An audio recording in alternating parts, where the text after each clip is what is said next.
മനുഷ്യ, ഓരോ ദിവസവും അവന്റെ ഹൃദയം അവനോട് മിടിച്ചുകൊണ്ടിരിക്കുന്നു. നിന്റെ ആയുസ് എന്ന് പറയുന്നത് അല്പം മിനിറ്റുകളും സെക്കൻഡുകളും മാത്രമാണ് എന്ന് ഓർത്തുകൊണ്ട് ജീവിക്കുക. ആയുസ് ഇങ്ങനെ അവസാനിക്കാൻ നേരത്ത് ഏറ്റവും കൂടുതൽ മരണാസന്ന വേളയിൽ മനുഷ്യരോട് സംസാരിച്ച ഒരു ഫാദർ ഓർമ്മിപ്പിക്കുന്നുണ്ട്, തൻ്റെ ഡിഗ്രികളെ കുറിച്ചോ താൻ നേടിയെടുത്ത സമ്മാനങ്ങളെ കുറിച്ചോ നേട്ടങ്ങളെ കുറിച്ചോ പദവികളെ കുറിച്ചോ ആർക്കും ഒന്നും പറയാനില്ല.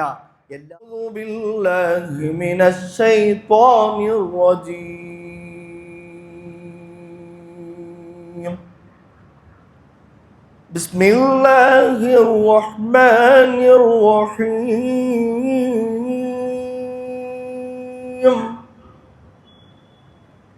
يا أيها الذين آمنوا اتقوا الله ولتنظر نفس ما قدمت لغد واتقوا الله إن الله خبير بما تعملون.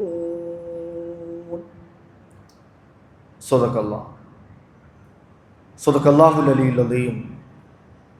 إن أريد إلا الإصلاح ما استطعت وما توفيقي إلا بالله عليه توكلت وإليه أنيب. رب اشرح لي صدري ويسر لي أمري واحلل عقدة من لساني يفقهوا قولي. ബഹുമാനപ്പെട്ട സത്യവിശ്വാസികളായ സഹോദരീ സഹോദരന്മാരെ, എന്നെയും നിങ്ങളെയും സർവചരാചരങ്ങളെയും സൃഷ്ടിക്കുകയും പരിപാലിക്കുകയും ചെയ്തുകൊണ്ടിരിക്കുന്ന ലോകരക്ഷിതാവായ റബ്ബുൽ ഇസ്സത്തായ അല്ലാഹു സുബ്ഹാനഹു വ തആലയിൽ അടിയുറച്ച ഈമാനുള്ളവരായിത്തീരുകയും ഈ ചെറിയ ജീവിതത്തിലുടനീളം തഖ്വയോടുകൂടി ഭയഭക്തിയോടുകൂടി സൂക്ഷ്മതയോടുകൂടി ജീവിതത്തെ മുന്നോട്ട് കൊണ്ടുപോവുകയും ചെയ്യണമെന്ന് എന്നോടും നിങ്ങൾ ഓരോരുത്തരോടും വസിയത്ത് ചെയ്യുകയാണ്, ഉണർത്തുകയാണ്, ഉപദേശിക്കുകയാണ്. അല്ലാഹു സുബ്ഹാനഹു വ തആല എന്നെയും നിങ്ങളെയും സർവരെയും അനുഗ്രഹിക്കുമാറാകട്ടെ. ഇവിടെ ഒരുമിച്ച് കൂട്ടിയതുപോലെ നാളെ അവൻ്റെ ജന്നാത്തുൽ ഫിർദൗസിലും ഒരുമിച്ച് കൂട്ടി നാഥൻ തമ്പുരാൻ നമ്മെ അനുഗ്രഹിക്കുമാറാകട്ടെ. ഞാനും നിങ്ങളുമൊക്കെ പുതിയൊരു വർഷത്തിലേക്ക് കാലെടുത്ത് വെക്കാനുള്ള കാത്തിരിപ്പിലാണ്. ഇസ്ലാമിക സമൂഹം തന്നെ തൻ്റെ ജീവിതത്തിലെ പുതിയൊരു വർഷം ഇൻഷാ അല്ലാഹ് എനിക്കും നിങ്ങൾക്കും ഇനിയുള്ള ദിനരാത്രങ്ങളിൽ ആയുസ്സുണ്ടെങ്കിൽ പുതിയൊരു മുഹറത്തിലേക്ക് നമ്മൾ ഓരോരുത്തരും പ്രവേശിക്കുകയാണ്. യഥാർത്ഥത്തിൽ എൻ്റെയും നിങ്ങളുടെയും ആയുസ് എത്രയാണെന്ന് ചോദിച്ചാൽ നമ്മുടെയൊക്കെ നല്ല കർമ്മങ്ങളാണ് നമ്മുടെ ആയുസ്സായി കണക്കാക്കപ്പെടുക.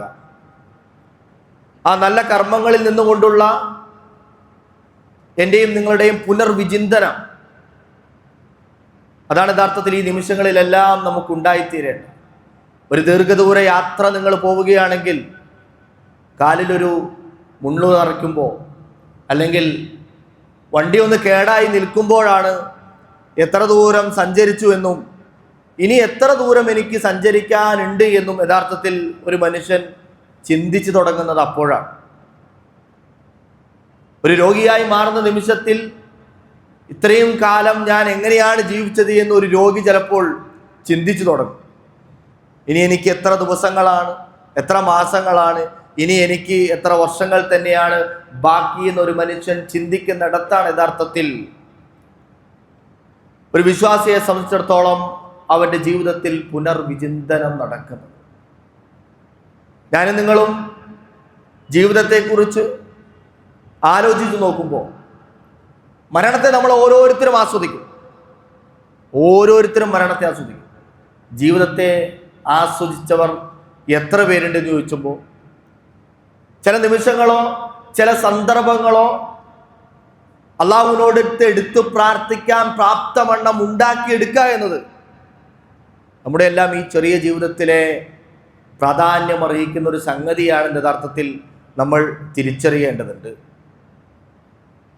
60-70 വയസ്സ് വരെ ജീവിക്കുന്ന ഒരു വ്യക്തിയെ സംബന്ധിച്ച് എന്താണ് എൻ്റെ ജീവിതത്തിൽ ഒരു അർത്ഥം ഉണ്ടായത് എന്ന് ചോദിക്കുമ്പോൾ, അർത്ഥത്തിനപ്പുറം റബ്ബ് സുബ്ഹാനഹു വ തആല എൻ്റെ ജീവിതം സ്വർഗപ്രവേശനം സാധ്യമാക്കുവാൻ ഞാൻ എന്താണ് പ്രത്യേകമായിട്ട് റബ്ബിന് നൽകിയത് എന്ന് ചോദിക്കുമ്പോൾ, യഥാർത്ഥത്തിൽ 2 കൈ മലർത്തുന്ന അവസ്ഥയിലാണോ, അതല്ല എടുത്തു പറയത്തക്ക ഒരുപാട് മനുഷ്യരുടെ ഹൃദയങ്ങളിലേക്ക് എൻ്റെ ജീവിതം എത്തിച്ചേർന്നിട്ടുണ്ട് എന്ന് പറയുന്ന രീതിക്കാണോ എനിക്ക് നിങ്ങൾക്കും ജീവിതം സാക്ഷാത്കരിക്കാൻ സാധിച്ചുകൊണ്ടിരിക്കുന്നത്?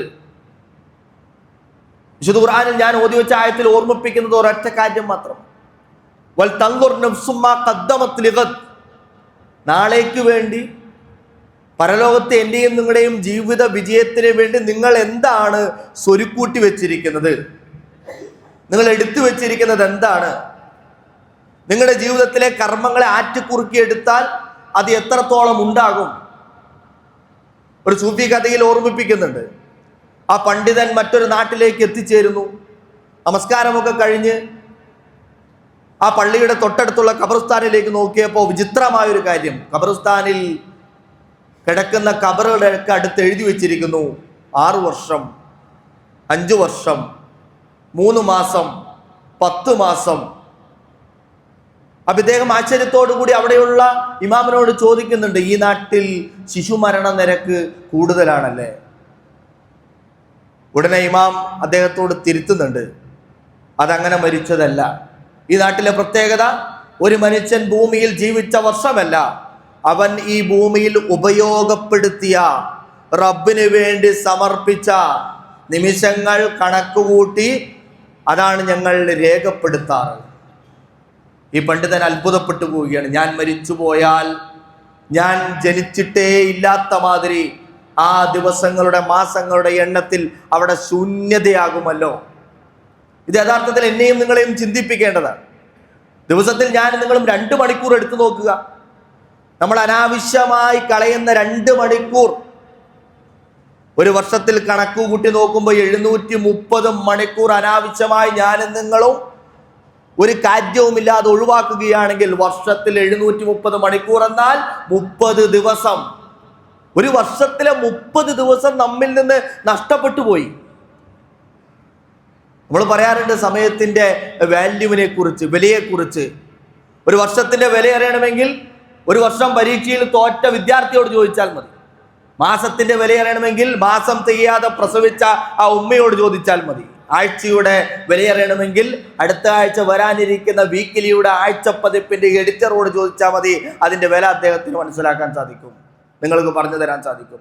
ദിവസത്തിന്റെ വില വർഷങ്ങളോളം കാത്തിരിക്കുന്ന പ്രവാസിയുടെ ഭാര്യയോട് ചോദിച്ചാൽ ദിവസത്തിന്റെ വില തിരിച്ചറിയാൻ സാധിക്കും. മിനിറ്റുകളുടെ വില, മിനിറ്റുകളുടെ വ്യത്യാസത്തിൽ ട്രെയിനും ഫ്ലൈറ്റും ഒക്കെ നഷ്ടപ്പെട്ട മനുഷ്യരുടെ ദുഃഖങ്ങൾ, എന്തിന് സെക്കൻഡുകളുടെ വില.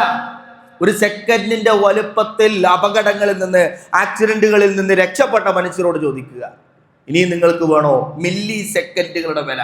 മില്ലി സെക്കൻഡുകളുടെ, സെക്കൻഡിലെ 100-ൽ 1 അംശത്തിന്റെ വില അറിയണമെങ്കിൽ ഒളിമ്പിക്സിൽ മെഡൽ നഷ്ടപ്പെട്ട ആളുകളോട് അന്വേഷിച്ചാൽ മതി. PT ഉഷ പറയുന്നുണ്ടല്ലോ, സെക്കൻഡിലെ 100-ൽ 1 അംശത്തിന്റെ വില ഞാൻ മനസ്സിലാക്കിയത് ആ മെഡല് നഷ്ടപ്പെട്ടപ്പോഴാണ്. എൻ്റെയും നിങ്ങളുടെയും ജീവിതത്തിൽ അങ്ങനെ ഒരുപാട് നഷ്ടപ്പെടലുകളിലൂടെ കടന്നു പോകുന്നവരാണ് ഞാൻ നിങ്ങൾ. അത് തിരിച്ചെടുക്കേണ്ടത് നമ്മുടെ ജീവിതത്തിലൂടെയാണ്, ഈ ചെറിയ ജീവിതത്തിലൂടെയാണ്. റസൂലുള്ളാഹി സ്വല്ലല്ലാഹു അലൈഹി വസല്ലം പഠിപ്പിക്കുന്നുണ്ട്, ഇഗ്തനം ഖംസൻ ഖബല ഖംസ്. 5 കാര്യങ്ങൾക്ക് മുമ്പ് 5 കാര്യങ്ങൾ ഉപയോഗപ്പെടുത്തണം. പിന്നീട് ചിലപ്പോൾ ഇങ്ങനെ ഖേദിക്കേണ്ടി വരും. നീ രോഗിയാകുന്നതിന് മുമ്പ് നിന്റെ ആരോഗ്യത്തെ, മരണത്തിന് മുമ്പ് നിന്റെ ജീവിതത്തെ, വാർദ്ധക്യത്തിന് മുമ്പ് നിന്റെ യുവത്വത്തെ, നീ ദരിദ്രനാകുന്നതിന് മുമ്പ് നിന്റെ സമ്പത്തിനെ, ഇതെല്ലാം നീ ഉപയോഗപ്പെടുത്തിയാൽ മാത്രമേ യഥാർത്ഥത്തിൽ പാരത്രികമായ ജീവിതത്തിന് എനിക്ക് നിങ്ങൾക്കും ഒരു അർത്ഥമുണ്ടായിത്തീരുകയുള്ളൂ. ജീവിച്ചു പോകാൻ എളുപ്പമാണ്. ടാഗോർ പറയുന്നത് പോലെ ഒരു ശവത്തിനെ ഒഴുക്കിലിട്ട് കഴിഞ്ഞാൽ അതിങ്ങനെ ഒഴുകിപ്പോകും. ഒഴുക്കിനെതിരെ സഞ്ചരിക്കുവാൻ, സമൂഹത്തിലെ ഞാൻ നിങ്ങളും കണ്ടുകൊണ്ടിരിക്കുന്ന അശ്ലീലതകൾക്കും അധർമ്മങ്ങൾക്കും എതിരെ പ്രവർത്തിക്കുവാനും എതിരെ ദീനീപരമായ ചിന്തകളിൽ നിന്നുകൊണ്ട് ഞാനും നിങ്ങളും സംവദിക്കുവാനും സാധിക്കുക എന്നുള്ളത് യഥാർത്ഥത്തിൽ ഒരു വിശ്വാസിയെ സംബന്ധിച്ചിടത്തോളം പരിശ്രമകരമായ ഒന്നാണ്. അതിലേക്കാണ് എൻ്റെയും നിങ്ങളുടെയും ശ്രദ്ധ ഊന്നേണ്ടത്. നമ്മുടെ ജീവിതത്തിൽ അർത്ഥവത്തായ നിമിഷങ്ങളെ എനിക്ക് സമ്മാനിക്കാൻ സാധ്യതയുണ്ട്. എനിക്ക് അങ്ങനെ ഉണ്ടാക്കിയെടുക്കണം. നമ്മളൊന്നും ജീവിതത്തിൽ പ്രാർത്ഥിക്കാത്ത ഒരു പ്രാർത്ഥന ഞാൻ നിങ്ങളെ ഓർമ്മപ്പെടുത്താം. ഇബ്രാഹിം നബി അലൈഹി സ്വലാത്തു വസ്സലാമയുടെ പ്രാർത്ഥനയാണ്. ചിലപ്പോഴെങ്കിലും എൻ്റെയും നിങ്ങളുടെയും ജീവിതത്തിലൂടെ അങ്ങനെ ഒരു പ്രാർത്ഥനയെ കടന്നു പോയിട്ടുണ്ടാവില്ല. അദ്ദേഹം ഇങ്ങനെ റബ്ബിനോട് ചോദിക്കുകയാണ്, വജഅല്ലി ലിസാന സിദ്ഖിൻ ഫിൽ ആഖിരീൻ. റബ്ബേ, വരാനിരിക്കുന്ന തലമുറ എന്നെ കുറിച്ച് നല്ലത് പറയണേ. വജഅല്ലി ലിസാന സിദ്ഖിൻ ഫിൽ ആഖിരീൻ. ഇനി വരാനിരിക്കുന്ന തലമുറ എന്നെ കുറിച്ച് നല്ലത് പറയണം. ഈ നിമിഷം ഞാൻ നിങ്ങൾ മരണപ്പെട്ടു പോയാൽ നമ്മളെ കുറിച്ച് ആളുകൾ എന്താണ് പറയുക? ജനിക്കുന്ന ദിവസവും മരിക്കുന്ന ദിവസവും നമ്മളെക്കുറിച്ച് നല്ലത് മാത്രമേ സംസാരിക്കൂ.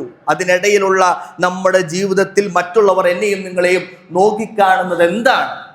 ഞാൻ മാറാൻ സമയമായിട്ടുണ്ടോ? എൻ്റെ സ്വഭാവത്തിൽ, എൻ്റെ പ്രവർത്തനങ്ങളിൽ, എൻ്റെ രീതികളിൽ എനിക്ക് എന്തെങ്കിലും മാറ്റം സാധ്യമാകുന്നുണ്ടോ? അല്ല, ഞാൻ ഇപ്പോൾ തന്നെ എല്ലാ അർത്ഥത്തിലും ഓക്കെയാണോ? ഇത് മനുഷ്യൻ നിരന്തരം സ്വയം വിചിന്തനം നടത്തിക്കൊണ്ടിരിക്കേണ്ട സംഗതികളാണ്. ആ ഇബ്രാഹിം നബി അലൈഹി സ്വലാത്തു വസ്സലാമയുടെ പ്രാർത്ഥന നെഞ്ചത്ത് വെച്ച് ഞാനും നിങ്ങളും ഒന്ന് ആലോചിച്ച് നോക്കുക. എൻ്റെ മയ്യത്ത് ഇങ്ങനെ പള്ളിയുടെ മുന്നിൽ കൊണ്ടുവന്ന് വെച്ചിട്ട് ആളുകളൊക്കെ കൂടി നിന്ന് എന്നെ കുറിച്ച് എന്തായിരിക്കും സംസാരിക്കുന്നുണ്ടാവുക? എൻ്റെ നഷ്ടത്തെക്കുറിച്ചാണോ? എൻ്റെ വേദനയെക്കുറിച്ചാണോ? Who will cry when you die. Robin ശർമ്മയുടെ ഒരു പുസ്തകത്തിൻ്റെ പേരിങ്ങനെയാണ്, നീ മരിച്ചാൽ ആരാണ് നിനക്ക് വേണ്ടി കരയുക? നിന്റെ കുടുംബം, അയൽവാസി, നിന്റെ കൂട്ടുകാർ? അതിനപ്പുറത്തേക്ക് ആരാണ് നിനക്ക് വേണ്ടി നമസ്കാരത്തിലേക്ക് പ്രാർത്ഥിച്ച് കരഞ്ഞുകൊണ്ട് കബറിലേക്ക് ഒരു പടി മണ്ണിടുവാൻ ഓടിവെടുക്കുക? പറയാറുണ്ട്, ഒരു മനുഷ്യന്റെ പ്രാർത്ഥനയിൽ നമ്മുടെ പേര് എന്നാണോ വരുന്നത്, അപ്പോഴാണ് എൻ്റെയും നിങ്ങളുടെയും ജീവിതത്തിന് ഒരർത്ഥം ഉണ്ടാവുന്നത്. റസൂലിനെ കുറിച്ച് ഞാനും നിങ്ങളും നിരന്തരം പ്രാർത്ഥിച്ചു കൊണ്ടിരിക്കുന്നുണ്ടല്ലോ. എൻ്റെ പേര് മറ്റൊരു മനുഷ്യന്റെ പ്രാർത്ഥനയിൽ ഉണ്ടാകാനുള്ള ഒരു ജീവിതത്തെക്കുറിച്ച് ഞാനും നിങ്ങളും ആലോചിച്ചു നോക്കിയിട്ടുണ്ടോ? റസൂലുള്ളാഹി സ്വല്ലല്ലാഹു അലൈഹി വസല്ലമയെ കുറിച്ച് വിശുദ്ധ ഖുർആനിൽ ഒരൊറ്റ സർട്ടിഫിക്കറ്റ് നൽകേണ്ട അല്ലാഹു സുബ്ഹാനഹു വ തആല. എൻ്റെ നിങ്ങളുടെ ജീവിതത്തിൽ നമ്മുടെ ഭാര്യ, നമ്മുടെ മാതാപിതാക്കൾ നമുക്ക് എന്തെങ്കിലും ഒരു സർട്ടിഫിക്കറ്റ് നൽകുകയാണെങ്കിൽ അത് എന്ത് പേരിലായിരിക്കുമെന്ന് ആലോചിച്ച് നോക്കിയാൽ മതി. പ്രവാചകൻ സല്ലല്ലാഹു അലൈഹി വസല്ലമയ്ക്ക് റബ്ബ് കൊടുക്കുകയാണ്, ഇന്നക ലഅലാ ഖുലുഖിൻ അളീം. പ്രവാചകരെ, താങ്കൾ ഏറ്റവും ഉത്തമ സ്വഭാവത്തിന് ഉടമയാണ് കേട്ടോ. വളരെ പ്രതിസന്ധി നിറഞ്ഞ ഒരു സമയത്താണ് ഈ ആയത്ത് അവതരിപ്പിക്കുന്നത്. ഖുറൈശികളിൽ നിന്ന് കഠിനമായ പ്രയാസങ്ങൾ അനുഭവിച്ചു കൊണ്ടിരിക്കുമ്പോഴും ക്ഷമയോടുകൂടി, സ്ഥൈര്യത്തോടുകൂടി, സഹനത്തോടുകൂടി മുന്നോട്ട് പോയ റസൂലുള്ളാഹി സ്വല്ലല്ലാഹു അലൈഹി വസല്ലമയ്ക്ക് അള്ളാഹു കൊടുക്കുന്ന സർട്ടിഫിക്കറ്റ്, പ്രവാചകരെ, താങ്കൾ ഒരു ഉത്തമ സ്വഭാവത്തിന് ഉടമയാണ് കേട്ടോ. എന്നോടും നിങ്ങളോടും മുഖത്തു നോക്കി നമ്മുടെ പ്രിയപ്പെട്ടവർ എന്ത് സ്വഭാവത്തെ കുറിച്ചായിരിക്കും സംസാരിക്കുക? പ്രവാചകരെ, താങ്കളെങ്ങാനും ഹൃദയം കടുത്തുപോയ മനുഷ്യനായിരുന്നുവെങ്കിൽ താങ്കളിൽ നിന്ന് ജനങ്ങൾ എന്നെ അകന്നു പോകുമായിരുന്നു. നമ്മൾ ഇന്ന് ആളുകൾ അകന്നു പോവുകയാണോ?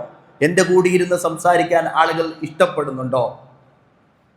എന്നെക്കുറിച്ച് എൻ്റെ ഭാര്യയുടെ, എൻ്റെ മാതാപിതാക്കളുടെ, എൻ്റെ മക്കളുടെ, എൻ്റെ അയൽവാസികളുടെ, എൻ്റെ കൂടെ ജോലി ചെയ്യുന്ന എൻ്റെ സഹപ്രവർത്തകരുടെ, ഞാൻ കാണുന്ന മനുഷ്യരുടെ, ഞാൻ ഇടപഴകുന്ന മനുഷ്യരുടെ അഭിപ്രായം എന്താണ് എന്നെക്കുറിച്ച്? ആരെങ്കിലും ഒന്ന് ആലോചിച്ചു നോക്കിയിട്ട് എന്നെക്കുറിച്ച് എന്തായിരിക്കും ആളുകൾ പറഞ്ഞുകൊണ്ടിരിക്കുക? ഈ ലോകത്ത് ഓരോ മനുഷ്യനും, പ്രിയമുള്ളവരെ, എനിക്കും നിങ്ങൾക്കും പ്രധാനപ്പെട്ടതാണ്, പ്രിയപ്പെട്ടവരാണ്. ആർക്കും എനിക്കോ നിങ്ങൾക്കോ വേണ്ടാത്തവരായിട്ടില്ല. ഞാനും നിങ്ങളും ജനിക്കുമ്പോൾ എന്നെയും നിങ്ങളെയും കൈകളിലേക്കെടുത്ത ആ ഒരു നേഴ്സ് മുതൽ, പേരറിയാത്ത, നാടറിയാത്ത, ഊരറിയാത്ത നേഴ്സ് മുതൽ എന്നെയും നിങ്ങളെയും ആരാണ് കബറിലേക്ക് ഇറക്കി വെക്കുന്നത് എന്ന് പോലും അറിയാത്തൊരു ഘട്ടത്തിൽ ജീവിക്കുന്ന അത്രയും മനുഷ്യരുടെ ആവശ്യമുള്ള യഥാർത്ഥത്തിൽ ഒരു ജിൻസാണ് ഞാനും നിങ്ങളും അടങ്ങുന്ന ഈ സാധാരണ മനുഷ്യൻ എന്ന് പറയുന്നത്. അവിടെ നിന്നാണ് എൻ്റെയും നിങ്ങളുടെയും ജീവിതത്തെ ഞാനും നിങ്ങളും പുനർവിചിന്തനം ചെയ്യേണ്ടത്, ആലോചിച്ചെടുക്കേണ്ടത്. കിളിയെക്കുറിച്ച് പറയുന്നുണ്ടല്ലോ, ഈ നാട്ടിലുള്ളതിനെ കുറിച്ചുള്ള ഓർമ്മപ്പെടുത്തൽ. ഇവിടെ ഉണ്ട് ഞാൻ എന്നറിയിക്കുവാൻ ഒരു കൂവൽ മാത്രം മതി. ഇവിടെ ഞാൻ ഉണ്ടായിരുന്നു എന്നറിയിക്കുവാൻ ഒരു തൂവൽ താഴെയിട്ടാൽ മതി. ഇനിയും ഞാനിവിടെ ഉണ്ടാകുമെന്നത് സാക്ഷ്യമായി അടയിരുന്നതിൽ ചൂട് മാത്രം മതി. എൻ്റെയും നിങ്ങളുടെയും പേരുകൾ ഈ നാട്ടിലുണ്ടാകണം. നമുക്ക് വേണ്ടി പ്രാർത്ഥിക്കാനുള്ള കുറേ മനുഷ്യരുണ്ടാകണം.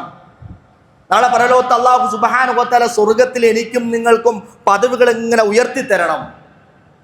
ആ ജീവിത ലക്ഷ്യമാണ് യഥാർത്ഥത്തിൽ എനിക്ക് നിങ്ങൾക്കും ഉണ്ടാവേണ്ടത്. അതിനുള്ള എല്ലാ അനുഗ്രഹങ്ങളും റബ്ബ് എനിക്ക് നൽകിയിട്ടുണ്ട്, നമുക്ക് ഓരോരുത്തർക്കും നൽകിയിട്ടുണ്ട്.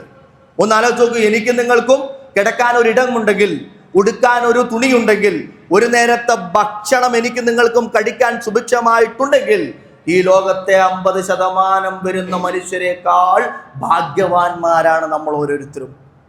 ഈ ലോകത്തെ 50% പകുതിയോളം മനുഷ്യരെക്കാൾ ഭാഗ്യവാന്മാരാണ് നമ്മൾ.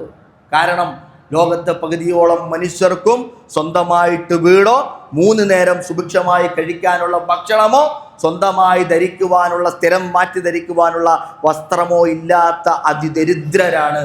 നിങ്ങൾ എൻ്റെ ശബ്ദം ശ്രവിക്കുന്നില്ലേ? നിങ്ങൾക്ക് എന്നെ കാണാൻ കഴിയുന്നില്ലേ? എൻ്റെ ശബ്ദം ശ്രവിക്കുന്നു, കാണാൻ കഴിയുന്നു, നടക്കാൻ കഴിയുന്നു, ഇരിക്കാൻ കഴിയുന്നു. ലോകത്തെ 5 കോടിയോളം മനുഷ്യരെക്കാൾ അതിഭാഗ്യവാന്മാരാണ്. കാരണം അത്രയും മനുഷ്യർ വൈകല്യങ്ങളുള്ള മനുഷ്യരാണ്. എത്ര സൗകര്യങ്ങളും അനുഗ്രഹങ്ങളുമാണ് എനിക്കും നിങ്ങൾക്കും റബ്ബ് ഇങ്ങനെ വിതറി നൽകിയിരിക്കുന്നത്. 10 കോടി തരാം, നിന്റെ കൈ തരൂ. 10 കോടി തരാം, നിങ്ങളുടെ കണ്ണ് തരുമോ? നിങ്ങളുടെ ഏതെങ്കിലും ഒരു അവയവം നിങ്ങൾ ദാനം ചെയ്യാൻ തയ്യാറാണ്? എത്ര ലക്ഷത്തിൽ, എത്ര കോടിയിൽ വിലമതിക്കുന്ന അനുഗ്രഹത്തിന്റെ ഉടമകളായിട്ടായിരിക്കാം ഞാനും നിങ്ങളും നടന്നു നീങ്ങിക്കൊണ്ടിരിക്കുന്നത്. ആ ഓർമ്മപ്പെടുത്തൽ കൊണ്ടാണ് റബ്ബ് സുബ്ഹാനഹു വ തആല നാളേക്ക് വേണ്ടി ഞാൻ തന്ന അനുഗ്രഹങ്ങൾ കൊണ്ട് നീ എന്താണ് ചെയ്തു വെച്ചിരിക്കുന്നത്. ഡോക്ടർ മുസ്തഫ സിബായി പറയുന്നുണ്ട്, ആയുസ്സിൽ ഒരിക്കലെങ്കിലും നിങ്ങൾ ജയിലറകൾ സന്ദർശിക്കണം. അപ്പൊ അറിയാം അള്ളാഹു നിങ്ങൾക്ക് നൽകിയ സ്വാതന്ത്ര്യത്തിന്റെ വില. ആയുസ്സിൽ ഒരിക്കലെങ്കിലും ജയിലറകൾ സന്ദർശിച്ചാൽ അള്ളാഹു നൽകിയ സ്വാതന്ത്ര്യത്തിന്റെ വില അറിയാം. നിങ്ങൾ വർഷത്തിൽ ഒരിക്കലെങ്കിലും കോടതികൾ സന്ദർശിക്കണം. അപ്പോൾ നിങ്ങൾക്ക് അള്ളാഹുവിൻ്റെ നിയമനിർമ്മാണത്തിന്റെ നീതിയുടെ വിലയറിയാൻ പറ്റും. മാസത്തിൽ ഒരിക്കലെങ്കിലും ആശുപത്രികൾ സന്ദർശിക്കണം. അള്ളാഹു എനിക്ക് നിങ്ങൾക്കും നൽകിയ ഈ ആരോഗ്യമുണ്ടല്ലോ, ഈ ചോര ഒലിക്കുന്ന ഈ ഒരു ആരോഗ്യമുണ്ടല്ലോ, അതിൻ്റെ വില നിങ്ങൾക്കറിയാൻ സാധിക്കും. ആഴ്ചയിൽ ഒരിക്കലെങ്കിലും നിങ്ങൾ പൂന്തോട്ടം സന്ദർശിക്കൂ. ഈ പ്രപഞ്ചത്തിൽ അല്ലാഹു സുബ്ഹാനഹു വ തആല ഒരുക്കി വെച്ചിരിക്കുന്ന മഹാസാഗരത്തെ, അത്ഭുതത്തെ എനിക്ക് നിങ്ങൾക്കും തിരിച്ചറിയാൻ സാധിക്കും. ദിവസത്തിൽ ഒരിക്കൽ നിങ്ങൾ വിശുദ്ധ ഖുർആനുമായി അടുത്തു നോക്കൂ. അടുത്തു നോക്കൂ. റബ്ബ് സുബ്ഹാനഹു വ തആലയെ നിങ്ങൾ നിങ്ങളുടെ ജീവിതത്തിലേക്ക്, ആസ്വദിക്കുന്ന അനുഭൂതികളിലേക്ക് കൊണ്ടുചെന്നെത്തിക്കുന്ന നിമിഷത്തെ നിങ്ങൾക്ക് സമ്മാനിക്കാൻ സാധിക്കും. ഇതെൻ്റെയും നിങ്ങളുടെയും യഥാർത്ഥത്തിൽ ഒരു ജീവിതത്തിൻ്റെ ഒരു ഓർമ്മപ്പെടുത്തലാണ്. ഞാനും നിങ്ങളും ഇപ്പോൾ എന്തിനു വേണ്ടിയാണ്, എങ്ങനെയാണ് ജീവിച്ചു കൊണ്ടിരിക്കുന്നത്? ദിവസങ്ങളും മാസങ്ങളും വർഷങ്ങളും ഒക്കെ ഇങ്ങനെ കഴിഞ്ഞുകൊണ്ടിരിക്കുന്നു. ദഖാത്തു ഖൽബിൽ മർഇ ഖായിലത്തുല്ല ഇന്നൽ ഹയാത ദഖായികും വസവാനി. മനുഷ്യ, ഓരോ ദിവസവും അവന്റെ ഹൃദയം അവനോട് മിടിച്ചുകൊണ്ടിരിക്കുന്നു. നിന്റെ ആയുസ് എന്ന് പറയുന്നത് അല്പം മിനിറ്റുകളും സെക്കൻഡുകളും മാത്രമാണ് എന്ന് ഓർത്തുകൊണ്ട് ജീവിക്കുക. നമ്മൾ മാത്രമല്ല, ഒരു കുടുംബമുണ്ട് പ്രിയമുള്ളവരെ. ആയുസ് ഇങ്ങനെ നടന്നു പോകുമ്പോൾ നമുക്ക് മക്കളുണ്ട് പ്രിയമുള്ളവരെ, നമുക്ക് ഇണകളുണ്ട് പ്രിയമുള്ളവരെ, മാതാപിതാക്കളുണ്ട്, സഹോദരങ്ങളുണ്ട്, അയൽവാസികളുണ്ട്, നമുക്ക് നമ്മുടെ പ്രിയപ്പെട്ട സമൂഹമുണ്ട്. ഇവർക്കെല്ലാവർക്കും വേണ്ടി ഞാൻ നിങ്ങളും കുറച്ച് സമയം മാറ്റിവെച്ചിട്ടുണ്ടോ? ആയുസ് ഇങ്ങനെ അവസാനിക്കാൻ നേരത്ത് ഏറ്റവും കൂടുതൽ മരണാസന്ന വേളയിൽ മനുഷ്യരോട് സംസാരിച്ച ഒരു ഫാദർ ഓർമ്മിപ്പിക്കുന്നുണ്ട്. തൻ്റെ ഡിഗ്രികളെ കുറിച്ചോ, താൻ നേടിയെടുത്ത സമ്മാനങ്ങളെ കുറിച്ചോ, നേട്ടങ്ങളെ കുറിച്ചോ, പദവികളെ കുറിച്ചോ ആർക്കും ഒന്നും പറയാനില്ല.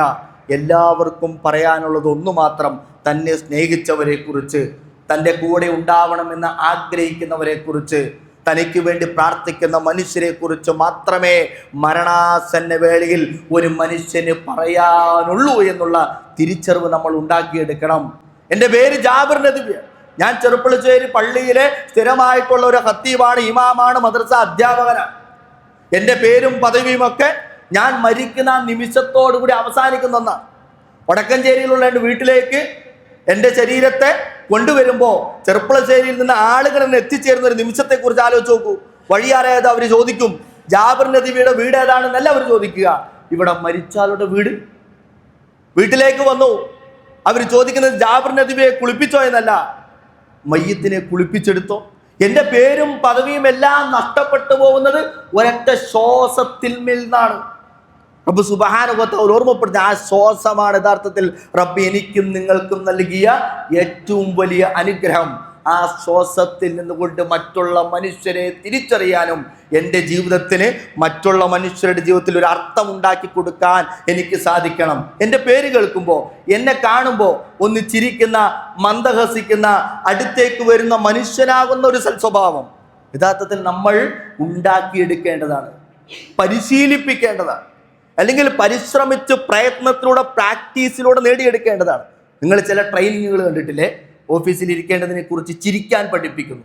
നിങ്ങൾ അഭിനയിക്കണമെന്നാണ്. ശരീരം എങ്ങനെയായിരിക്കണം മറ്റുള്ളവർക്ക് മുന്നിൽ നിന്ന് ചില ജോബുകളിൽ, ചില സന്ദർഭങ്ങളിൽ, സാഹചര്യങ്ങളിൽ ട്രെയിനിങ്ങുകൾ പഠിപ്പിക്കുമ്പോൾ അവർ പ്രത്യേകം ഓർമ്മപ്പെടുത്തുന്നു, നിങ്ങളുടെ ബോഡി ലാംഗ്വേജ് ഇങ്ങനെയായിരിക്കണം, നിങ്ങൾ അവിടെ ഇരിക്കേണ്ടത് ഇങ്ങനെയാണ്, നിങ്ങൾ മൊബൈൽ എടുക്കേണ്ടത് ഇങ്ങനെയാണ്, നിങ്ങൾ ഇങ്ങനെ ആളുകൾ വരുമ്പോൾ ചിരിക്കേണ്ടത് ഇങ്ങനെയാണ് എന്ന് ഓർമ്മിപ്പിക്കുന്നത് എന്തുകൊണ്ടാണ്? എൻ്റെയും നിങ്ങളുടെയും ജീവിതത്തിലെ ഇങ്ങനെയുള്ള ദുസ്വഭാവങ്ങളെല്ലാം മാറ്റണം എന്നതുകൊണ്ട് മാത്രമാണ്. ആ മറ്റുള്ളവർക്കിടയിലേക്കാണ് പ്രിയമുള്ളവരെ ഞാനും നിങ്ങളുമൊക്കെ ജീവിച്ചു കൊണ്ടിരിക്കുന്നത്.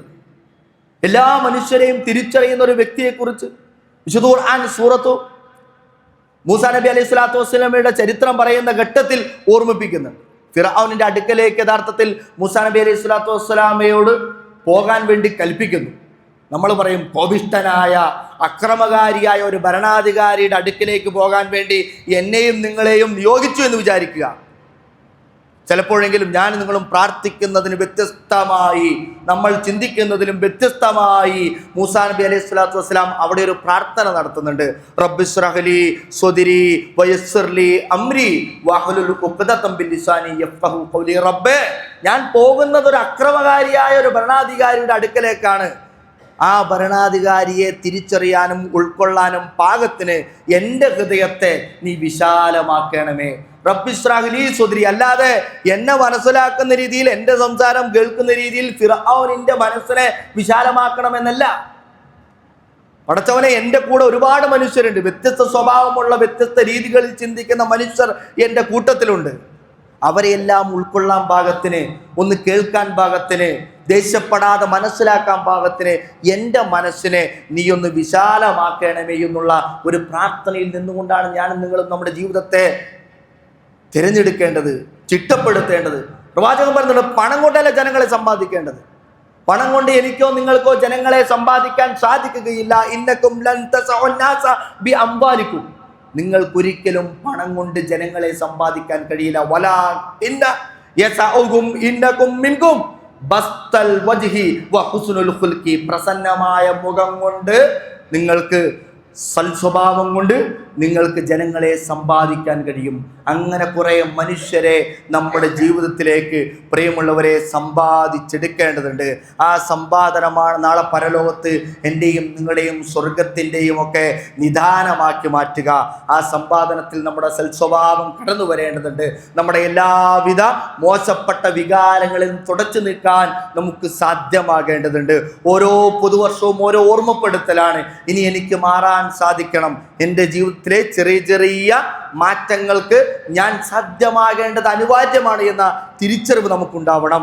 ലോകത്ത് ഒരു മനുഷ്യന് മാറാൻ തീരുമാനിച്ചാൽ മാറാൻ കഴിയാത്തതൊന്നുമില്ല എന്ന് ഓർമ്മപ്പെടുത്തുന്ന ഒരു പ്രത്യേക ശാസ്ത്രത്തിലാണ് നമ്മൾ ജീവിക്കുന്നത്. ഇന്നലെ വരെ കുടിച്ച മദ്യത്തെ വിരലിട്ട് വായിൽ നിന്ന് ഛർദ്ദിച്ച സഹാബികളുടെ ചരിത്രം ഒരൊറ്റ ആയത്ത് അവതരിപ്പിക്കുന്നു. ഫഹൽ അൻതും മുൻതഹൂൻ, നിങ്ങൾ ഇതിൽ നിന്ന് വിരമിക്കുന്നില്ലേ, നിങ്ങൾ ഇതിൽ നിന്ന് ഒഴിയാൻ ഉദ്ദേശമില്ലേ എന്ന ചോദ്യത്തിന് സഹാബികൾ കൊടുത്ത അതേ എന്നുള്ള ഒരൊറ്റ മറുപടി ഏത് നിമിഷത്തെയും എനിക്ക് നിങ്ങൾക്ക് മാറ്റാൻ സാധിക്കും. നമ്മൾ സ്ഥിരമായി ഇടത്ത് കൈയിലാണ് വാച്ച് കെട്ടുന്നത് എങ്കിൽ ഒരു ദിവസം വലത് കൈയിലേക്ക് മാറ്റുമ്പോൾ നമുക്ക് വല്ലാത്ത പ്രയാസം തോന്നും. ഇതിവിടെയല്ലല്ലോ കെട്ടേണ്ടത്, ഇതിവിടെയല്ലല്ലോ കെട്ടേണ്ടത്, ഈ കയ്യിലാണ് കെട്ടേണ്ടത് എന്ന് നമ്മുടെ ബ്രെയിൻ ഇങ്ങനെ നമ്മളോട് ഇങ്ങനെ പറഞ്ഞുകൊണ്ടേയിരിക്കും. പക്ഷേ ഒരു ദിവസം കിട്ടി, 2 ദിവസം കിട്ടി, ഒരാഴ്ച കിട്ടി, ഒരു മാസം നമ്മളിങ്ങനെ കെട്ടിക്കഴിഞ്ഞാൽ നമ്മൾ തന്നെ പറയും, ഇത് ഇടതിലല്ല കെട്ടേണ്ടിയിരുന്നത്, വലതിൽ തന്നെയായിരുന്നു കെട്ടേണ്ടിയിരുന്നത്. മനുഷ്യൻ അവൻ്റെ മനസ്സിനെയും ശരീരത്തെയും മാറ്റാൻ പ്രാപ്തിയുള്ള